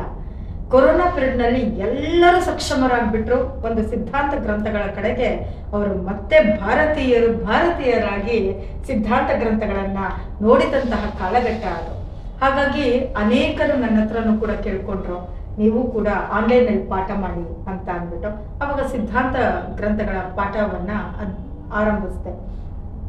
ಮತ್ತೆ ಮುಂದಕ್ಕೆ ಬಂದಂತಹ VC ಇಲ್ಲ ಡೆಪ್ಯುಟೇಷನ್ ಮುಗ್ದಿದೆ, ನೀವು ವಾಪಸ್ ಬರಬೇಕು ಅಂತ ಹೇಳಿದಾಗ ತರಗತಿಗಳು ನಿಲ್ಲಿಸಲಿಕ್ಕೆ ಸಾಧ್ಯ ಇಲ್ಲ, ಗ್ರಂಥಾಧ್ಯಯನ ಅರ್ಧಕ್ಕೆ ಬಿಟ್ಟಂತಾಗತ್ತೆ. ಹಾಗಾಗಿ ಇಲ್ಲಿಗೆ ಬಂದ್ಮೇಲೆ ಲಂಚ್ ಬ್ರೇಕ್ನಲ್ಲಿ ನಾನು ಊಟ ಮಾಡಿದೆ. ಆ ಸಮಯದಲ್ಲಿ ನನ್ನ ಸಮಾಜದಲ್ಲಿರುವಂತಹ ಬಂಧುಗಳಿಗೆ ಆ ಗ್ರಂಥವನ್ನ ಅಧ್ಯಾಪನವನ್ನ ಕಂಟಿನ್ಯೂ ಮಾಡಿದೆ. ಅದನ್ನ ನೋಡಿದಂತಹ ಮುಂದಕ್ಕೆ ಬಂದಂತಹ VC ಅವರಿಗೆ ವಿಷಯ ಗೊತ್ತಾಯಿತು, ಇವರು ಜೈನ ಸ್ಕಾಲರ್ ಅಂತ ಹೇಳಿ. ಈ ಒಂದು ನಾನು ಸಂಸ್ಕೃತ ಸ್ಕಾಲರ್ ಆದ್ರೂ ಕೂಡ ಅವರು ಜೈನ ಸ್ಕಾಲರ್ ಅಂತಾನೆ ನನ್ನ ಗುರುತನ್ನ ಮಾಡಿದ್ದು. ಹಾಗಾಗಿ ಅವ್ರು ಹೇಳಿದ್ರು, ತೇಜಸ್ವಿನಿ ಈ ಸತಿ ಸರ್ಟಿಫಿಕೇಟ್ ಕೋರ್ಸ್ ಶುರು ಮಾಡಿಮ್ಮ ಅಂತ. ಡಾಕ್ಟರ್ ಅಹಲ್ಯ ಎಸ್ ಅಂತ ಈಗಿರುವಂತಹ VC ಒಂದು ತಾಯಿ ಮಗಳನ್ನ ಬರಮಾಡಿಕೊಳ್ಳುವ ಹಾಗೆ ಅವರು ನನ್ನಲ್ಲಿರುವಂತಹ ಒಂದು ಸಾಮರ್ಥ್ಯವನ್ನ ಹೊರಗೆ ಹಾಕುವುದಕ್ಕೆ ಅವಕಾಶವನ್ನ ಕಲ್ಪಿಸಿಕೊಟ್ರು. ಅವರು ಹೇಳಿದ್ದು ಒಂದೊಂದು ಚಾಲೆಂಜ್ ನನ್ನ ಮುಂದೆ ಇಟ್ರು. ತೇಜಸ್ವಿನಿ ಸರ್ಟಿಫಿಕೇಟ್ ಕೋರ್ಸ್ಗೆ ನನಗೆ 100 ಜನ ಬೇಕು ಸ್ಟೂಡೆಂಟ್ಸು ಅಂತ ಅಂದ್ರು. ಎಲ್ಲಿಂದ ಕರ್ಕೊಂಬರ್ಲಿ ಅಂತ ಯೋಚಿಸ್ಲಿಲ್ಲ ನಾನು. ಜನತೆಗೆ ಕರೆ ಕೊಟ್ಟೆ. ತಕ್ಷಣ ಬಂದಂಥದ್ದು 110 ಜನ ವಿದ್ಯಾರ್ಥಿಗಳು ಎನ್ರೋಲ್ ಮಾಡ್ಕೊಂಡ್ರು. ಪ್ರಾಯಶಃ ಕರ್ನಾಟಕದಲ್ಲಿ ಇದೇ ಪ್ರಥಮ ರೆಕಾರ್ಡ್ ಅಂತ ಅಂದ್ಕೊಂತೀನಿ. ಜೈನ ಸಿದ್ಧಾಂತಕ್ಕೆ 110 ಜನ 1 ವರ್ಷಕ್ಕೆ ಆದಂಥವರು ಅಡ್ಮಿಷನ್ನು ಅಂತ ಹೇಳ್ತೇನೆ. ಇದು ಆಕೆಯ ಆಜ್ಞೆ ಆಗಿತ್ತು, ಜೈನ ಧರ್ಮಕ್ಕೆ ಕೊಡುಗೆ ಆಗಿತ್ತು ಅಂತ ಹೇಳಲಿಕ್ಕೆ ಇಷ್ಟಪಡ್ತೇನೆ. ಆ ಸಾಮರ್ಥ್ಯವನ್ನ ನೋಡಿ ಅವರು ಮುಂದಕ್ಕೆ ಮನೋಜ್ ಜೈನ್ ಅನ್ನುವಂಥವ್ರು ಅಲ್ಪಸಂಖ್ಯಾತ ವಿಭಾಗದ ಅಧ್ಯಕ್ಷರಾಗಿದ್ರು. ಅವರು ಒಂದು ಕಾರ್ಯಕ್ರಮದಲ್ಲಿ ಸಿಕ್ಕಿದಾಗ ಅಲ್ಪಸಂಖ್ಯಾತ ವಿಭಾಗದ ಕಡೆಯಿಂದ ನಮ್ಗೆ ಒಂದು ಯೋಜನೆಯನ್ನ ಕೊಡಿ, ಪ್ರಾಕೃತ ಮತ್ತೆ ಪಾಲಿಯನ್ನ ನಾವು ಪರಿಚಯ ಮಾಡ್ಕೊಡೋದಕ್ಕೆ ಅಂತ ಕೇಳಿದ್ರು. ತಕ್ಷಣವೇ ಅವರು ಅದಕ್ಕೆ ಕರೆಗೆ ಒಪ್ಪಿಕೊಂಡು 80,30,000 ಆಗ ಸ್ಯಾಂಕ್ಷನ್ ಮಾಡಿಬಿಟ್ರು 3 ವರ್ಷದ ಯೋಜನೆಗಳಿಗೆ. ಹಾಗಾಗಿ ತೇಜಸ್ವಿನಿ, ನಾನು ನಿನಗೆ ದೊಡ್ಡದೊಂದು ಕಾರ್ಯವನ್ನ ಕೊಡ್ತಾ ಇದ್ದೆ, ನಮ್ಮ ಯೋಜನೆಯನ್ನ ನೀನು ಇದರಲ್ಲಿ ಯಶಸ್ವಿ ಆಗುವಂತ. ಅವರು ಹೇಳ್ತಾ ಇದ್ದಂಥದ್ದು ನಂಬರ್, ವಿದ್ಯಾರ್ಥಿಗಳ ನಂಬರ್. ಈ ಸತಿ ನನಗೆ 100 ಜನ ಬೇಕು, 50 ಜನ ಸರ್ಟಿಫಿಕೇಟ್ ಕೋರ್ಸ್ಗೆ, 50 ಜನ PG ಡಿಪ್ಲೊಮಾ ಕೋರ್ಸ್ಗೆ. ಆಕೆ ಹೇಳೋದು ನಾನು ಮಾಡೋದು. ಆದ್ರೆ ಹೇಗಾಗತ್ತೆ ಅಂತ ನಾನು ಯೋಚನೆ ಮಾಡಲಿಲ್ಲ, ಹೇಗೆ ಮಾಡ್ತಾಳೆ ಅವಳು ಅಂತ ಅವರು ಯೋಚನೆ ಮಾಡಲಿಲ್ಲ. ಆಕೆಗೆ ಆಜ್ಞೆ ಕೊಟ್ಟರು, ನನ್ನ ಸಾಮರ್ಥ್ಯವನ್ನ ನೋಡಿದ್ರು ಅನ್ಸತ್ತೆ ಅವರು. ನಾನು ಆಗಬಹುದೇನೋ ಆಕೆ ಹೇಳಿದ್ದಾರೆ ಅಂತ ಅದನ್ನ ಶಿರಸ ವಹಿಸಿದೆ. ಹಾಗಾಗಿ ಅದೇ ರೀತಿಯಲ್ಲಿ 50 ಅನ್ನೋ ಹಾಗೆ ಮತ್ತೆ 100 ಜನ ಬಂದ್ರು. ಈ ಕಾರಣದಿಂದ ಪ್ರಾಕೃತ ಭಾಷೆಯಲ್ಲಿ ಸಿದ್ಧಾಂತ ಅಡಗಿದೆ. ಸಿದ್ಧಾಂತ ಅಂದ್ರೆ ಪರಿಪೂರ್ಣ ಅವಸ್ಥೆಯ ಲೋಕದ ಜ್ಞಾನ ಅದು. ಹಾಗಾಗಿ ಆ ಜ್ಞಾನವನ್ನ ಹೊರಚೆಲ್ಲುವುದಕ್ಕೆ ಆ ಭಾಷೆಯನ್ನ ಕಲಿಯಬೇಕು. ಅನುವಾದದಲ್ಲಿ ಸಾರವನ್ನ ಕೊಡಬಹುದು, ಆದರೆ ಮೂಲ ತತ್ವಕ್ಕೆ ಅದೇ ಭಾಷೆ ಬೇಕು. ಹಾಗಾಗಿ ಪ್ರಾಕೃತ ಭಾಷೆಯನ್ನು ಕಲಿಯುತ್ತಾ, ನಾನು ಸಂಪೂರ್ಣ ಜ್ಞಾನಿ ಅಂತ ಹೇಳಲಿಕ್ಕೆ ಇಷ್ಟಪಡಲ್ಲ, ಅದನ್ನು ನಾನೂ ಕಲಿಯುತ್ತಾ ಮತ್ತೊಬ್ಬರಿಗೂ ಕಲಿಸುವಂತವಳಾದೆ. ಅದರಲ್ಲಿ ಸ್ವಲ್ಪ ಮಟ್ಟಿಗೆ ನನಗೆ ಯಶಸ್ಸು ಸಿಕ್ಕಿದೆ ಅಂತ ಹೇಳಲಿಕ್ಕೆ ಇಷ್ಟಪಡ್ತೇನೆ. ಹಾಗಾಗಿ ಆ ಪ್ರಾಕೃತ ಭಾಷೆಯೂ ಇಂದು ಗೊತ್ತಿಲ್ಲದ ರೀತಿಯಲ್ಲಿ ನನ್ನೊಳಗೆ ಸೇರಿಕೊಳ್ಳುತ್ತಿದೆ ಅಂತ ಹೇಳಲಿಕ್ಕೆ ಇಷ್ಟಪಡ್ತೇನೆ. ಸಂತೋಷ. ಈ ಸಿರಿಬು ವಲಯ ಅನ್ನೋದು ಒಂದು ಅದ್ಭುತ ಗ್ರಂಥ. ಈ ಗ್ರಂಥದ ವಿಶೇಷತೆ ಏನು ಅಂತ ನಮ್ಮ ಶ್ರೋತೃಗಳಿಗೆ ಹೇಳ್ತೀರಾ? ಸಿರಿಭೂವಲಯ ನನ್ನ ಜ್ಞಾನವನ್ನ ಪ್ರಕಾಶಗೊಳಿಸಿದಂತಹ ಗ್ರಂಥ ಅಂತ ಹೇಳಲಿಕ್ಕೆ ಇಷ್ಟಪಡ್ತೇನೆ. ಜೈನ ದರ್ಶನದಲ್ಲಿ ಹೇಳ್ತಾರೆ ಅನಂತ ಜ್ಞಾನಮಯಿ ಆತ್ಮ ಅಂತ. ಆ ಜ್ಞಾನ ಹೊರಗಡೆ ಇಲ್ಲ, ನಿನ್ನೊಳಗಿದೆ ಅಂತ ಹೇಳ್ತಾರೆ. ಆ ಜ್ಞಾನವನ್ನ ಪ್ರಕಟ ಮಾಡಿಸುತ್ತಿರುವಂಥದ್ದು ನನ್ನ ಜೀವನದಲ್ಲಿ ಅಂದರೆ ಸಿರಿಭೂವಲಯ. ಆ ಗ್ರಂಥವನ್ನ ಕೈಗಿಟ್ಕೊಂಡಾಗ ಅಷ್ಟಮಹಾಪ್ರಾತಿಹಾರ್ಯ ವೈಭವದಿಂದ ಅದರ ಮಂಗಳ ಶ್ಲೋಕ 8 ಶ್ರೇಷ್ಠವಾದ ಪ್ರಾತಿಹಾರ್ಯ ಅಂತ ಹೇಳ್ತಾರೆ. ನನ್ನ ಸಂಶೋಧನೆ ಆರಂಭವಾಯಿತು. ಪ್ರಾತಿಹಾರ್ಯ ಇದುವರೆಗೂ ಕೇಳ್ಕೊಂಡು ಬಂದಿದ್ದೀವಿ, ಆದ್ರೆ ಅದಕ್ಕೆ ಪ್ರಾತಿಹಾರ್ಯ ಅಂತ ಯಾಕೆ ಹೇಳ್ತಾರೆ? ಸಂಸ್ಕೃತವೂ ಇದೆ, ಕನ್ನಡವೂ ಇದೆ, ಏನಿದು ಅಂತ ಹುಡುಕಿದಾಗ ಪ್ರಾತಿಹಾರ್ಯದ ಬಗ್ಗೆ ಒಂದು ಸಂಶೋಧನೆ ಮಾಡಿದೆ. ಅದರಲ್ಲಿ ನನಗೆ ಸಿಕ್ಕಿದ್ದು it is a magic show ಅಂತ. ವಾಟ್ ಈಸ್ ಪ್ರಾತಿಹಾರ್ಯ? ನಥಿಂಗ್ ಬಟ್ ಇಂದ್ರಜಾಲ. ಏನದು ಇಂದ್ರಜಾಲ ಅಂತ ಅಂದ್ರೆ, ಅನೇಕ ದೇವತೆಗಳು ಆ ಛತ್ರತ್ರಯವನ್ನ ಹಿಡ್ಕೊಂಡು ನಿಂತಿರ್ತಾರೆ, ದರ್ಪಣವನ್ನ ಹಿಡ್ಕೊಂಡು ನಿಂತಿರ್ತಾರೆ. ಆದ್ರೆ ಆ ದೇವತೆಗಳು ನಮಗೆ ಕಾಣೋದಿಲ್ಲ. ಆ ಛತ್ರತ್ರಯ ಆಕಾಶದಲ್ಲಿ ನಿಂತಿರುವ ಹಾಗೆ ಕಾಣಿಸುತ್ತೆ, ಆದ್ರೆ ಅದನ್ನ ನಿಲ್ಲಿಸಿದವರು ಯಾರು? ಅದಕ್ಕೆ ಆಧಾರ ಯಾವುದು? ಆಧಾರವೂ ಗೊತ್ತಿಲ್ಲ. ಈಗ ಜೈನ ದಾರ್ಶನಿಕರು ಎಲ್ಲರೂ ಕೂಡ ಹೇಳುವಂಥದ್ದು ಇಟ್ ಈಸ್ ಪ್ರಾತಿಹಾರ್ಯ. ಜೈನರಿಗೆ ಗೊತ್ತು ಅದು ಪ್ರಾತಿಹಾರ್ಯ ಅಂತ ಅಂದ್ಬಿಟ್ಟು, ಆದ್ರೆ ಪ್ರಾತಿಹಾರ್ಯ ಅರ್ಥ ಏನು ಇದುವರೆಗೂ ಹುಡುಕ್ಲಿಕ್ಕೆ ಯಾರು ಪ್ರಯತ್ನ ಪಡಲಿಲ್ಲ ಅಂತ ಅನ್ಸತ್ತೆ. ಅಲ್ಲಿಂದ ಶುರುವಾಯಿತು ಆ ಕುಮುದೇಂದುವಿನ ಕರೆಗೆ ಹೋಗುವುದಕ್ಕೆ. ಗೊತ್ತಿಲ್ಲದ ರೀತಿಯಲ್ಲಿ 8ನೇ ತೀರ್ಥಂಕರರಿಗೆ ನಮಸ್ಕರಿಸಿದರು. ಆ 8ನೇ ತೀರ್ಥಂಕರರ ಹಿಂದೆ ಮುಂದೆ ಎಲ್ಲವನ್ನು ಕೂಡ ನಾನು ಒಂದ್ಸತಿ ಸಂಶೋಧನೆ ಮಾಡಬೇಕು ಅಂತ ಗ್ರಂಥಗಳನ್ನ ಆಲಿಸಿದೆ. ಹೀಗೆ ಒಂದು ಗ್ರಂಥವನ್ನ ಅಧ್ಯಯನ ಮಾಡಕ್ ಹೋಗಿ ಅನೇಕ ಗ್ರಂಥಗಳ ಅಧ್ಯಯನ ಆಗ್ತಾ ಇದೆ. ಅದರ ಒಂದು ಬಿಡಿಸುವಂತಹ ಕ್ರಮ ನಾನು ಅಲಂಕಾರ ಶಾಸ್ತ್ರ ವಿದ್ವತ್ತನ್ನ ಮಾಡಿದ್ದೇನೆ.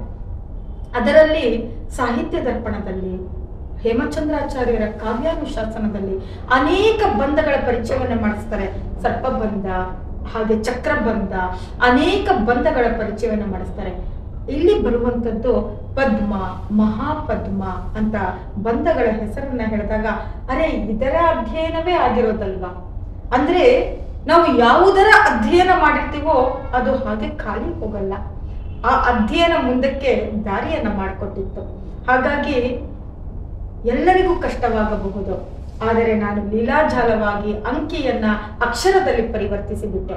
ಅಕ್ಷರದಲ್ಲಿ ಮತ್ತೆ ಹುಡುಕಿಕೊಂಡು ಬಿಟ್ಟೆ. ಎಲ್ಲರೂ ಶ್ರೇಣಿ ಬಂಧ ಅಂತ ಹೇಳುವ ಸಮಯದಲ್ಲಿ ಅರೆ ಇದು ಶ್ರೇಣಿ ಬಂಧವಲ್ಲ, ಇದು ಚಕ್ರ ಬಂಧ, ಅವರೇ ಕುಮುದೆಂದು ಹೇಳಿಬಿಟ್ಟಿದ್ದಾರೆ ಅನ್ನೋದು ನನ್ನಲ್ಲಿ ಜಾಗೃತವಾಯಿತು. ಯಾವಾಗ ಪೂರ್ವ ಭಾವಿ ಮುಂಚೆನೆ ಇರತ್ತೋ ಸಿರಿಭೂವಲಯದ ಬಗ್ಗೆ ಆ ವಿಷಯಗಳು ಸಿರಿಭೂವಲಯದಲ್ಲಿ ಅಧ್ಯಯನ ಮಾಡಬೇಕಾದ್ರೆ ಸಿಗದೆ ಹೋಯ್ತು ಅಂತಂದ್ರೆ ಇರುಸು ಮುರುಸು ಆಗತ್ತೆ. ನಾನು ಓದ್ತಿರೋದೇನು ಇದನ್ನ ಹೇಳ್ಬಿಟ್ರೆ ಜನ ಒಪ್ಕೊಂತಾರ? ಯಾಕಂದ್ರೆ ಹೇಳಿರುವ ಜನರೆಲ್ಲರೂ ಕೂಡ ತಾವು ಶ್ರೇಷ್ಠರು ಅಂತ ಪ್ರೂವ್ ಮಾಡ್ಕೊಂಡ್ಬಿಟ್ಟಿದ್ದಾರೆ. ಹೀಗಿರ್ಬೇಕಾದ್ರೆ ನಾನ್ ಎಲ್ಲೋ ಕಿರಿಯಳು, ನಾನು ಹೇಳ್ತು ಅಂದ್ರೆ ಜನ ಒಪ್ತಾರ ಅಂತ ಯೋಚನೆ ಆಗ್ಲಿಕ್ಕೆ ಆರಂಭವಾಯಿತು. ಸಂಶೋಧನೆ ಮುಂದುವರಿಸ್ತಾ ಹೋದೆ. ಆ ಕುಮುದೇಂದು ಹೇಳ್ತಾರೆ, ಇದು ಸಿದ್ಧಾಂತ ಗ್ರಂಥವಲ್ಲ, ಇದು ಗಣಿತವಲ್ಲ, ಇದು ಅಕ್ಷರವೂ ಅಲ್ಲ. ಏನಿದು ಅಂದ್ರೆ ಗಣಿತದ ಕಥೆಯ ಆಲಿಪುದು ಅಂತ ಹೇಳ್ತಾರೆ. ಗಣಿತ ಅಂದ್ರೆ ಹೆದರಬೇಡಿ ನೀವು, ಇದು ಕಥೆ. ನೀನು ನನ್ನನ್ನ ಆಲಿಸೋ, ನೀನು ನನ್ನನ್ನ ನಿನ್ನವನಾಗಿಸಿಕೋ, ಇದು ಕತೆ ಇದೆ ಅಂತ ಹೇಳ್ತಾರೆ. ಯಾವುದರ ಕತೆ? ನಿನ್ನ ಆತ್ಮನ ಜಾಗೃತಿಯ ಕತೆ. ತುಂಬಾ ಚೆನ್ನಾಗಿ ಆ ಕುಮುದೆಂದು ಹೇಳ್ತಾ ಹೋಗ್ತಾರೆ. ಹಾಗೆ ಹೇಳಬೇಕಾದ್ರೆ ಅನೇಕ ದೇಶಗಳ ಪರಿಚಯವನ್ನ ಮಾಡ್ಕೊಡ್ತಾರೆ. ಅವರು ಹೇಳ್ತಾರೆ ವಿನಯ ಜನತಾಭಿರಾಮು ಅಂತ ಹೇಳ್ತಾರೆ.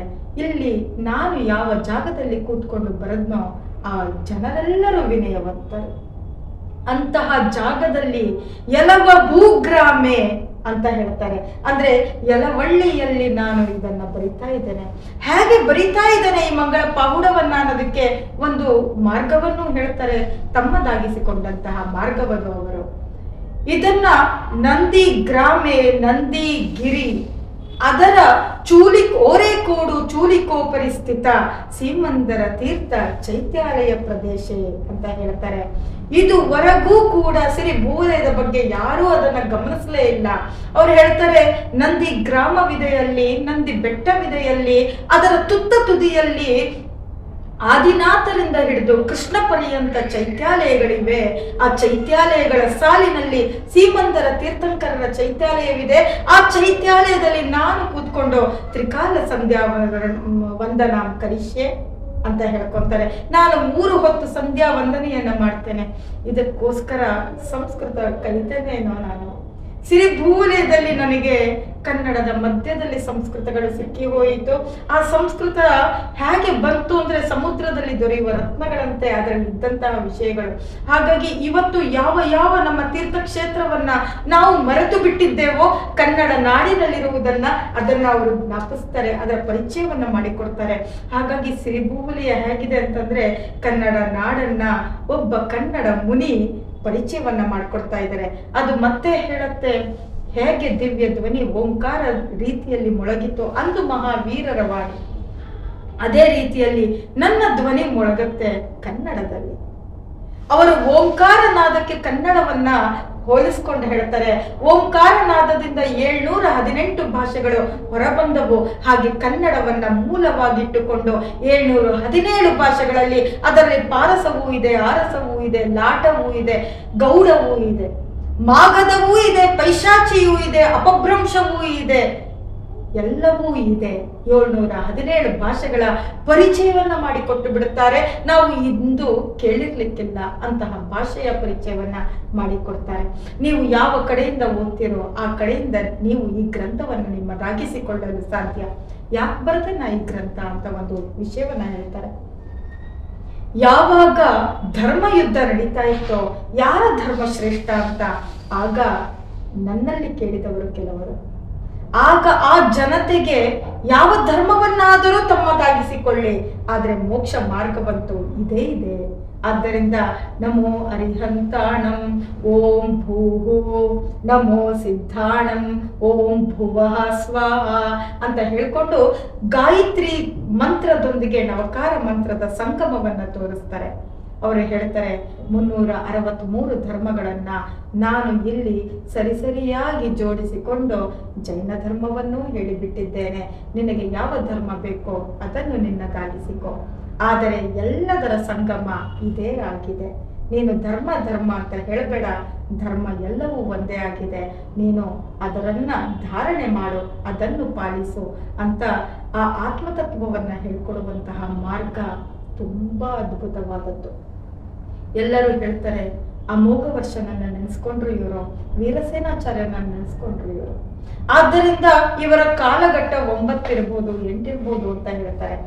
ಆದರೆ ಅವರು ಅನೇಕ ಗ್ರಂಥಗಳು ಯಾವುದು ಮರೆತು ಹೋಗಿವೆಯೋ, ಯಾವುದು ಇಂದು ದೊರೆಯುತ್ತಿಲ್ಲವೋ ಆ ಎಲ್ಲ ಗ್ರಂಥಗಳ ಸಮಾಗಮವನ್ನ ನಾನು ಈ ಸಿರಿಭೂವಲಯದಲ್ಲಿ ಮಾಡಿಬಿಟ್ಟಿದ್ದೇನೆ. ನೀವು ಅನೇಕ ಗ್ರಂಥಗಳನ್ನು ಹೊತ್ಕೊಂಡು ಓಡಾಡಬೇಕಾಗಿಲ್ಲ, ಸಿರಿಭೂವಲಯ ಒಂದನ್ನ ಕಂಠಪಾಠ ಮಾಡಿಕೊಂಡು ಬಿಡಿ, ಎಲ್ಲ ಗ್ರಂಥಗಳು ನಿಮ್ಮಲ್ಲೇ ಸಮಾವೇಶವಾಗಿ ಬಿಡುತ್ತವೆ ಅಂತ ಹೇಳ್ತಾರೆ. ಹಾಗಾಗಿ ಅನೇಕ ಗ್ರಂಥಗಳು ಇವತ್ತು ಯಾವುದು ಸಿಗ್ತಾ ಇಲ್ವೋ ಆ ಗ್ರಂಥಗಳೆಲ್ಲ ಸಿಗ್ಲಿಕ್ಕೆ ಶುರುವಾಗಿದೆ ಸಿರಿಭೂವಲಯ ಗ್ರಂಥದಲ್ಲಿ. ಸಂಸ್ಕೃತವನ್ನ ಹುಡ್ಕೊಂಡು ಹೋದೆ ನಾನು, ಇದರಲ್ಲಿ ಸಂಸ್ಕೃತ ಶ್ಲೋಕಗಳನ್ನ ಸರ್ಪಬಂಧದ ಪ್ರಕಾರದಿಂದ ನಾನು ತೆಕ್ಕೊಂಡು ಹೋದೆ. ಆಗ ನನಗೆ ಸಿಕ್ಕಂತಹ ಗ್ರಂಥಗಳ ಸಂಖ್ಯೆ 125ಕ್ಕಿಂತ ಹೆಚ್ಚು. ಇನ್ನು ಪ್ರಾಕೃತ ಗ್ರಂಥಗಳನ್ನ ನಾನು ಮಂಗಳ ಪಾಗುಡದಲ್ಲಿ ಹೆಕ್ಕಿದಾಗ ಸ್ತಂಭ ಬಂಧದ ಮೂಲಕ ನನಗೆ ಮತ್ತೆ ಅಲ್ಲಿ ಸಿಕ್ಕಂಥದ್ದು ತಿಲೋಯ ಪಣ್ಣತಿ, ದಶಭಕ್ತಿ, ಅನೇಕ ಗ್ರಂಥಗಳು ಪ್ರಾಕೃತದ್ದು ದೊರಕಿ ಹೋದವು. ನಾವು ಇಂದು ಯಾರು ನೆನೆಸದಂತಹ ಒಂದು ವಿಷಯವನ್ನ ಹೇಳ್ತೇನೆ. ನನಗೆ ಸಿಕ್ಕಂತಹ ಗ್ರಂಥ ತಿಲೋಯ ಪಣ್ಣತಿ ಯತಿವೃಷಭಾಚಾರ್ಯರಿಂದ ಬರೆದಂಥದ್ದು 2ನೇ ಶತಮಾನದಲ್ಲಿ. ಅದರ ಕನ್ನಡ ಅನುವಾದ ಆಗಿದೆ ಅಂತ ಯಾರಿಗೂ ಗೊತ್ತಿಲ್ಲ. ಆದರೆ ಕುಮುದೇಂದು ಮುನಿ ಅದರ ಕನ್ನಡದ ರೂಪಾಂತರವನ್ನ ಸಂಪೂರ್ಣವಾಗಿ ಮಂಗಳ ಪಾವುಡದಲ್ಲಿ ತೋರಿಸಿಬಿಟ್ಟಿದ್ದಾರೆ. ಇದು ಅಂದು ಆ ಕನ್ನಡದ ಗ್ರಂಥ ಇತ್ತ ಅಂತ ನಮ್ಗೆ ಆಶ್ಚರ್ಯವನ್ನ ಮೂಡಿಸುತ್ತೆ. ಅದಕ್ಕೆ ಅವ್ರು ಹೇಳ್ತಾರೆ ಯಾವ ಗ್ರಂಥಗಳೆಲ್ಲವೂ ಬಿಟ್ಟು ಹೋಗಿದೆ, ಎಲ್ಲೂ ಹೋಗಿ ಬಿಟ್ಟಿವೆ, ನಮಗೆ ಸಿಗುತ್ತಿಲ್ಲ ಅಂತ ಅಂದ್ಕೊಂತಿರೋ ಅದೆಲ್ಲ ಎಲ್ಲಿ ಸಿಕ್ಕತ್ತೆ. ಹಾಗೆ ಪುಷ್ಪಾಯುರ್ವೇದ ಪೂಜ್ಯಪಾದಾಚಾರ್ಯರಿಂದ ವಿರಚಿತವಾದದ್ದು ಇಂದು ಯಾರಿಗೂ ದೊರೆತಿಲ್ಲ. ಆದರೆ ಆ ಗ್ರಂಥವನ್ನೂ ಕೂಡ ಇಲ್ಲಿ ಅವರು ಸಮಾವೇಶಗೊಳಿಸಿ ಬಿಟ್ಟಿದ್ದಾರೆ. ಪುಷ್ಪಾಯುರ್ವೇದ ನಿಮಗೆ ಸಿರಿಭೂವಲಯದಲ್ಲಿ ಸಿಕ್ಕಿಬಿಡುತ್ತದೆ. ಹೀಗೆ ಜೋಣಿ ಪ್ರಜ್ಞಪ್ತಿ ಇರಬಹುದು, ಯಂತ್ರ ಮಂತ್ರ ತಂತ್ರಗಳ ಒಂದು ಗ್ರಂಥ, ಅದು ಕೂಡ ಇಲ್ಲಿ ಸಮಾವೇಶಗೊಂಡಿದೆ ಅಂತ ಅದನ್ನು ಪರಿಚಯಿಸುತ್ತಾರೆ. ಹಾಗಾಗಿ ಇದು ಗಣಿತದ ಕಥೆಯೇ. ನೀವು ವೀಕ್ಷಕರು ಹೇಳಬೇಕು, ನೀವು ನೋಡಿದವರು ಹೇಳಬೇಕು, ನೀವು ಓದಿದವರು ಹೇಳಬೇಕು, ಇದು ಗಣಿತದ ಕಥೆಯೇ? ಹೌದು, ಇದು ಗಣಿತದ ಕಥೆ. ನೀವು ಗಣಿತ ಮಾರ್ಗದಿಂದ ಹೋದಾಗ ನಿಮಗೆ ಸಿಕ್ಕುವುದು ಅನೇಕ ಗ್ರಂಥಗಳು. ಗಣಿತ ಕಥೆಯನ್ನ ನೀವು ಹಿಂಬಾಲಿಸದೆ ಹೋದರೆ ನಿಮಗೆ ಸಿಗದು ಯಾವ ಕಥೆಯು. ಆ ಕ್ರಮದಲ್ಲಿ ಇವರು ವಿಜ್ಞಾನವನ್ನ ಇಟ್ಟಿದ್ದಾರೆ, ಅಣುಶಾಸ್ತ್ರವನ್ನ ಇಟ್ಟಿದ್ದಾರೆ, ಪೂಜ್ಯ ಪಾದಾಚಾರ್ಯರ ಜ್ಞಾನ ಸಂಪತ್ತನ್ನ ಇಟ್ಟು ಬಿಟ್ಟಿದ್ದಾರೆ. ಇಂತಹ ಮುನಿಯನ್ನ ನೆನೆದಿಲ್ಲ, ಇಂತಹ ಋಷಿಯನ್ನ ನೆನೆದಿಲ್ಲ ಅಂತ ಇಲ್ಲ. ಅವರ ಕಾಲಘಟ್ಟದವರೆಗೂ ಬಂದಂತಹ ಸಮಗ್ರ ಮುನಿಗಳ ಆಚಾರ್ಯರ ಗ್ರಂಥಗಳ ಸಮಾವೇಶವನ್ನು ಇಲ್ಲಿ ಮಾಡಿಬಿಟ್ಟಿದ್ದಾರೆ. ಅವ್ರು ಹೇಳ್ತಾರೆ 363 ಧರ್ಮಗಳು.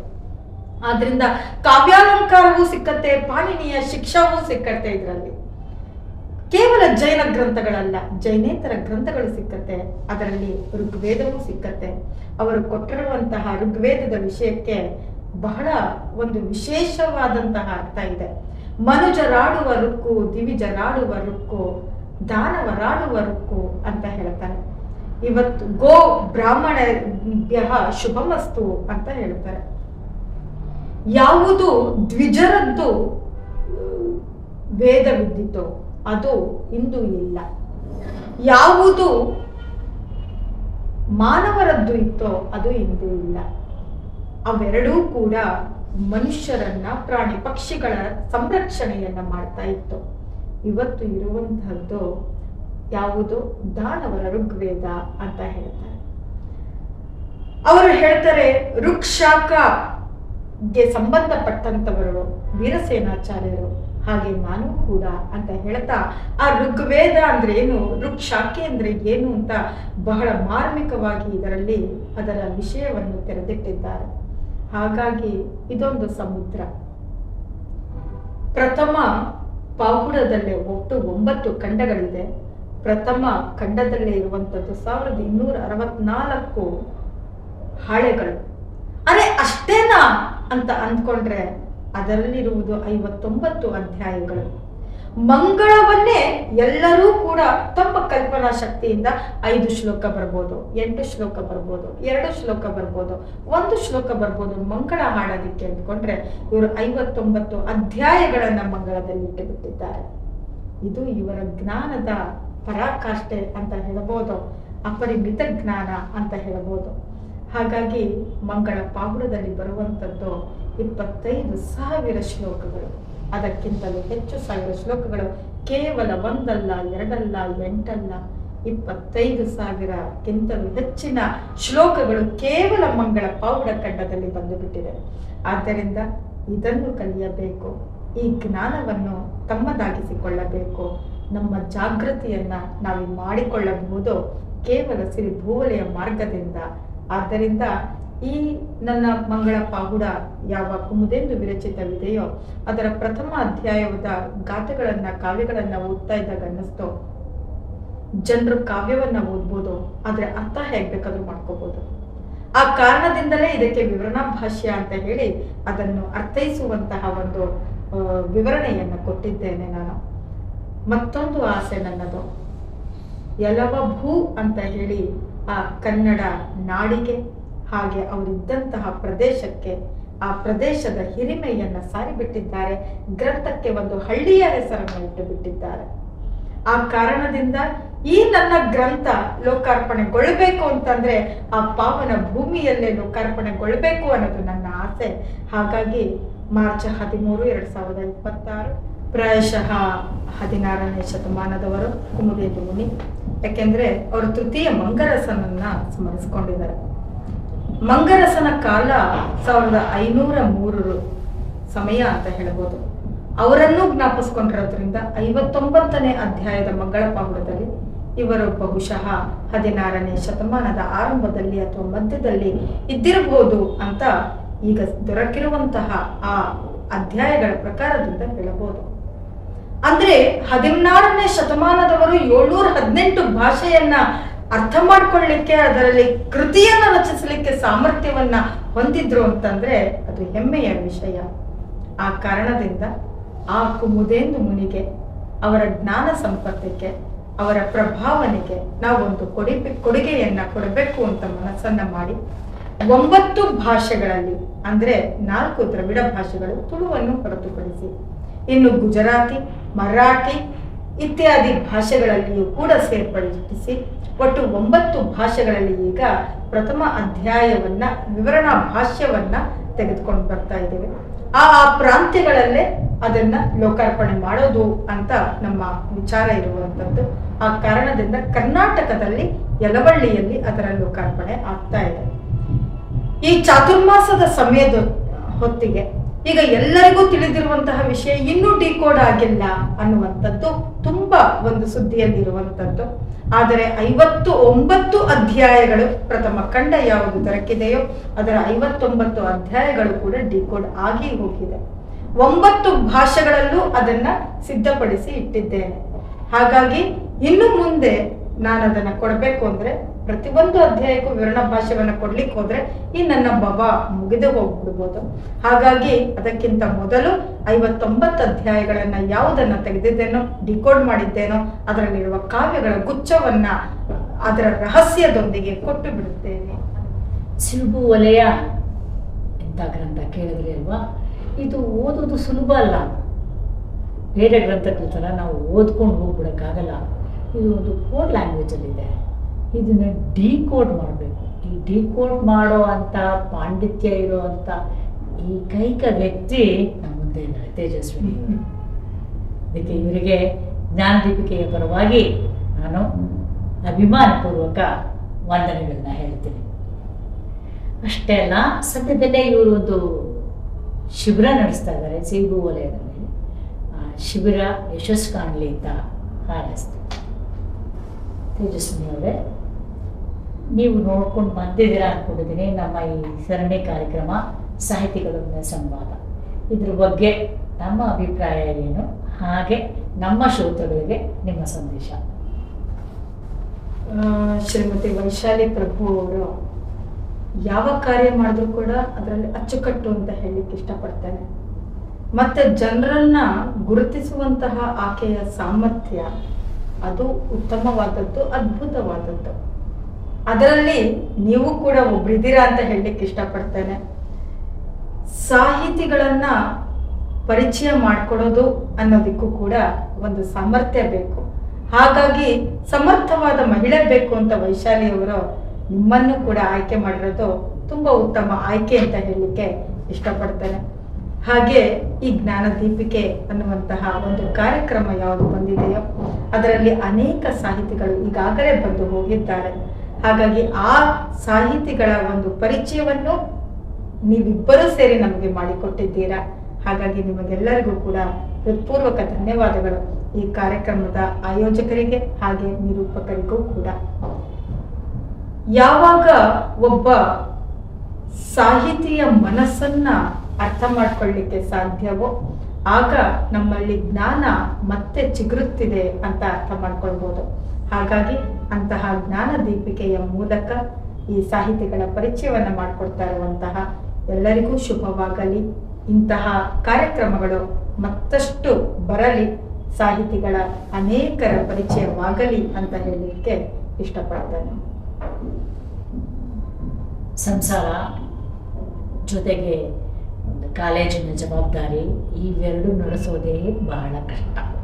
ಅದರ ಜೊತೆಗೆ ಅನೇಕ ಆಸಕ್ತಿಗಳು ಸಮ್ಮೇಳನಗೊಂಡಿದೆ ನಮ್ಮ ತೇಜಸ್ವಿನಿಯವರಲ್ಲಿ. ಇವರ ತಾತ್ವಿಕ ಚಿಂತನೆ, ಸಾಮಾಜಿಕ ಕಳಕಳಿ ಹಾಗೂ ಧಾರ್ಮಿಕ ಶ್ರದ್ಧೆ ಎಲ್ಲ ನೋಡ್ತಾ ಇದ್ರೆ ಮೈನವಿರೇಳಿಸೋ ಹಂಗೆ ಅನ್ಸುತ್ತೆ. ಇವರಿಗೆ ಯಾವಾಗಲೂ ಹೊಸ ಹೊಸ ಕಾರ್ಯಗಳಲ್ಲಿ ತನ್ನ ತೊಡಗಿಸ್ಕೋಬೇಕು ಅನ್ನೋ ಇವರ ತುಡಿತ ಮತ್ತು ಆಸಕ್ತಿ, ಉತ್ಸಾಹ, ಶ್ರದ್ಧೆ ಇದಿಷ್ಟೇ ಅಲ್ಲ, ಇದ್ರ ಜೊತೆಗೆ ಇವ್ರಿಗಿರೋ ಅಂಥ ಅಕಾಡೆಮಿಕ್ ಇಂಟ್ರೆಸ್ಟು ಎಲ್ಲನೂ ನೋಡ್ತಾ ಇದ್ದರೆ ನಿಜವಾಗ್ಲೂ ಢಂಗು ಬಡಿಯೋ ಹಂಗೆ ಅನಿಸುತ್ತೆ. ಬಹಳ ಸಂತೋಷ ನಮಗೆ. ತೇಜಸ್ವಿನಿಯವರೇ, ನಿಮ್ಮ ಮುಂದಿನ ಎಲ್ಲ ಕಾರ್ಯಗಳಲ್ಲೂ ನಿಮಗೆ ಯಶಸ್ಸು ಸಿಗಲಿ ಅಂತ ಹಾರೈಸ್ತೀವಿ. ಹಾಗೆ ಈ ನಮ್ಮ ಸಂವಾದ ಕಾರ್ಯಕ್ರಮಕ್ಕೆ ಸಹಕರಿಸಿದ್ದಕ್ಕೆ ನಿಮಗೆ ಧನ್ಯವಾದಗಳು. ಜೈ ಜಿನೇಂದ್ರ. ಜೈ ಜಿನೇಂದ್ರ.